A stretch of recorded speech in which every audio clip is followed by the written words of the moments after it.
দোহাজারী থেকে কক্সবাজার পর্যন্ত বাণিজ্যিকভাবে ট্রেন চালুর ১.৫ বছরের বেশি সময় পার হলেও এখনও অরক্ষিত রেল লাইন।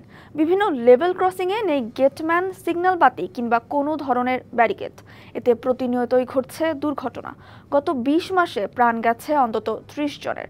রেল কর্তৃপক্ষ বলছে, প্রকল্পের শতভাগ নির্মাণ কাজ শেষ না হওয়ায় নেওয়া যাচ্ছে না স্থায়ী নিরাপত্তা ব্যবস্থা। দোহাজারে কক্সবাজার রেলপথের রামু উপজেলার রশিদনগর ও ভারুয়াখালী সড়কের লেভেল ক্রসিংয়ের দৃশ্য এটি, যেখানে সম্প্রতি লেভেল ক্রসিং পার হওয়ার সময় ঢাকামুখী ট্রেন একটি অটোরিকশাকে টেনে নিয়ে যায় অন্তত ১ কিলোমিটার। নিহত হন অটোরিকশা চালক ও একই পরিবারের ৩ জন। তিনি চাকায় ভিড়ের মধ্যে উঠছে, তারপর দাপ করিয়ে ট্রেন আইসা ওইখানে সামনে শুটা একেবারে তুইলা একেবারে ১ কিলোমিটার লয়ে গেছে।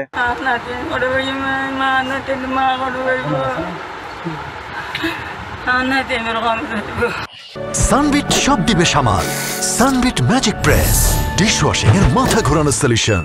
ঢাকা চট্টগ্রাম কক্সবাজার রেলপথের দোহাজারে কক্সবাজার অংশে রেল কর্তৃপক্ষের অনুমোদিত এবং অননুমোদিত লেভেল ক্রসিং আছে অন্তত ১৪৪টি, যেখানে গত ২০ মাসে দুর্ঘটনায় মৃত্যু হয়েছে ৩০ জনের।